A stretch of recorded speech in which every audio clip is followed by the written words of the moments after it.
Project Hail Mary, the brand new sci-fi film starring Ryan Gosling as Dr. Grace, the middle school teacher. He has to figure out, what is the Petrova line? What is the Petrova line? It's these little dots that are killing the sun. And in this movie, we're going to find out what is the problem with these things? What's going on with these things? No one really knows, and Dr. Grace, Ryan Gosling, has to figure it out. In this review, we are going to have spoilers. If you haven't seen the film yet and you don't want spoilers, don't watch this review until after you see the movie. But if you just want to see a review of it, go ahead and watch. So this movie is a sci-fi epic. It's got a cool story, existential crisis on our hands. Somebody's got to go and save the world. We've seen this story before, but they pull out all the stops on this one, and it is absolutely epic. Epic is an understatement. Epic is an understatement. This was the magnum opus of the sci-fi man in space save the world movies. It's incredible.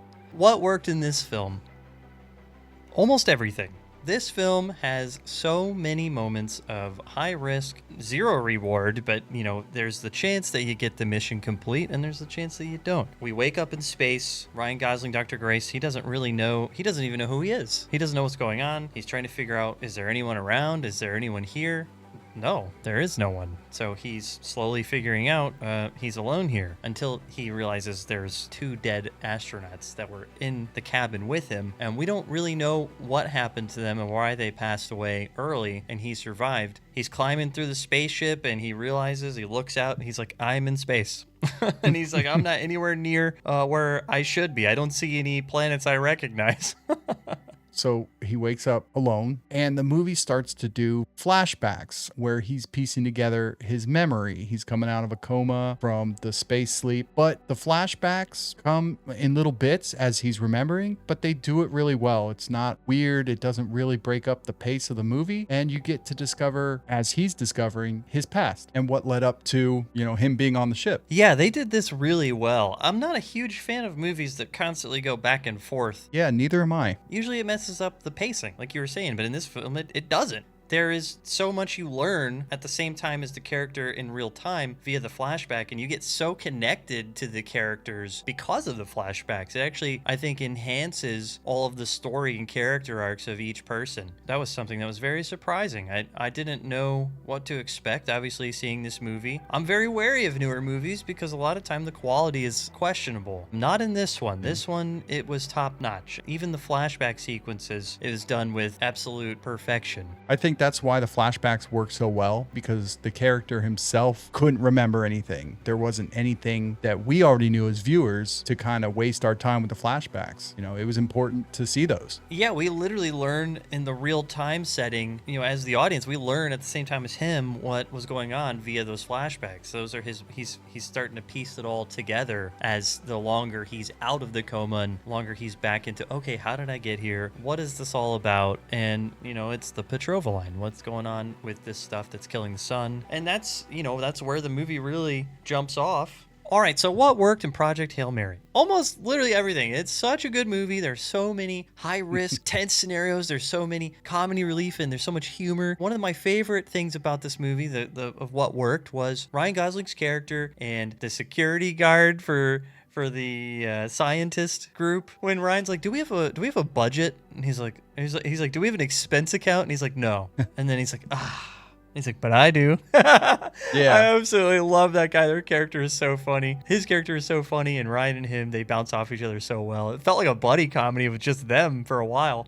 And then when they're at Home Depot, she's like, do you have a coupon? He's like, we don't need a coupon. We're the government. Yeah. It's really what government? He goes, all of them.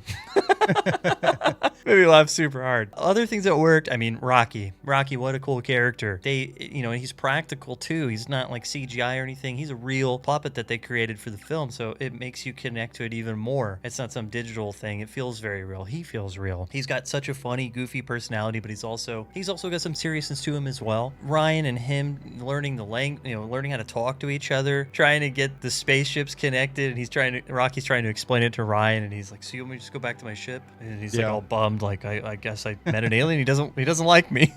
No one likes me. That's kind of his character, you know. He's like the failure guy. Like he didn't ever reach his potential. But yeah, just such a good character arc for him, and his acting was top notch. He was all by himself really in the film, but he makes you feel like Rocky and him are real things that are happening in this. It's just so good. The visuals in this movie, the space visuals particularly, they were absolutely outstanding. Phenomenal. I felt like I was in space. I felt like I was on this mission. Everything about this film was such a surprise, such a breath of fresh air, because all of it works. What worked in this film is the entire film. I mean, Mike, what worked for you, man? Going back to what you said about the surprise, it was a huge surprise because, you know, the trailers looked great, but in the back of my mind, I'm like, okay, we've had a few space movies come out the last couple of years. They've all been good, but maybe this story's getting worn out. You know, you could tell from the trailer, you know, the world's going to end. We need to send some astronauts. He's kind of a misfit. You know, I was a little skeptical that it would just be kind of a, you know, a rerun of all the Another other space movie.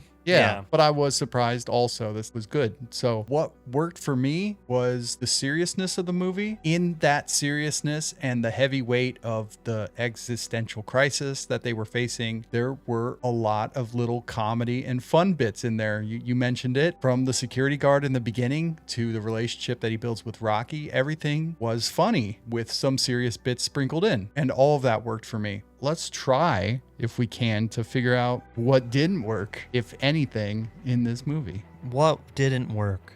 I'll start with what didn't work for me.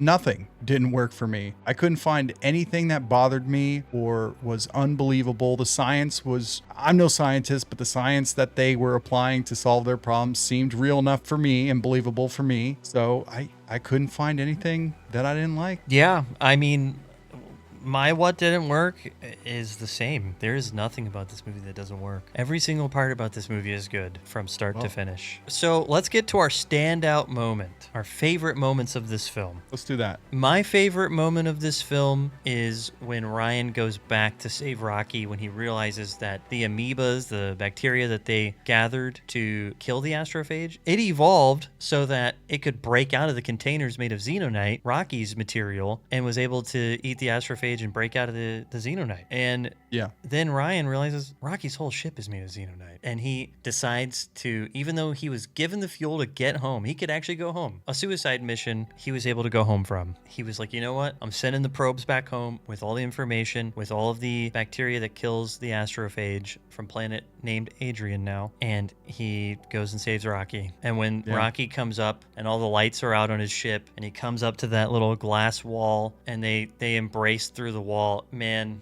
it's my favorite moment. It was so amazing. That is a good moment to pick for this. But my most standout moment in this whole movie was when they were sinking into the atmosphere of Tau Ceti. Yeah. It was so intense. I really enjoyed it. I hated seeing what happened to Rocky, even though that was a bad thing. That whole sequence was just so exciting. Absolutely riveting. Like I was saying, I was holding the theater chair, and I realized that after the scene ended that I was holding it with like the strength, like as much strength as I had. I was like, oh my gosh. But that's a great standout moment. The crazy part about this film, a film in 2026, there are many things we probably both could have picked to be our standout moment. There's so many in the film. In this one, My funniest moment, I love to have my little funny moments. There's so many of those in this film too. It's unbelievable how much works in this film. But my funniest moment, it's definitely going to be when Rocky and Grace are working on how to get the ship towards the orbit, and he's showing him with the models that Rocky makes. Ryan is showing Rocky, and he's like, no, too fast, do puppet show. And he's like, no, I can do the puppet show. And he's like, yes, puppet show. And he's like, all right, fine. And he starts doing the puppet show with the items. And then he's like, I don't want to do the puppet show. And he's like, yes, do puppet show. Yeah, it's good. For some reason, that was like the most wholesome, funny thing about the whole movie. I love that. Them going back and forth was hilarious. Absolutely. That's going to bring us to our final score of Project Hail Mary. Yes, it is. This is becoming a trend here. We've done some very, very good movies recently, and I want to stress this. I don't give this score out easily. This is a 5. This movie's a 5. It's perfect. There's something for literally everyone in this film. No matter where you come from, your background, what kind of movies you like, this movie's a good movie. Go see it right now. Yeah, I couldn't find anything wrong with this movie. I watched it twice. I just couldn't do it. So I'm also going to give this movie a 5. I think it's an absolutely perfect film. I'm going to rewatch it. I recommend you watch it, and I don't think you'll have any problem rewatching this in the future. Absolutely. I could see it tomorrow. I could see it the next day. I could watch it every day. I mean, this doesn't get old. It's perfect. And you know what 2 5s means? That means it's a 10. It's perfect. It's a 10. So if you haven't seen Project Hail Mary, go to the theater and see it. Go alone, go with your spouse, your partner, your friends, your family. Everyone should see this movie. I can't stress that enough. It deserves your support. And we appreciate your support. So thank you so much for watching. And I can't wait to see you guys in the next one. We're always cooking something up with these movies. So stay tuned. And if you leave a comment, we'll try to get to your movies too. So thank you again. Thank you for watching, everyone. We hope you enjoyed our review of this movie. Let us know in the comments, what did you think of the movie? Drop your score on our 1 to 5 scale and tell us if you agree or disagree with our take. Also, if you have a movie suggestion, go ahead and put it in the comments. We read every comment. We love getting the community's ideas. If you're new here, please subscribe. It helps us out a lot. Turn on the notifications, hit the bell, and don't miss our next No BS short review. Thanks again for hanging out with the S2S Film Bros, and we'll see you next time.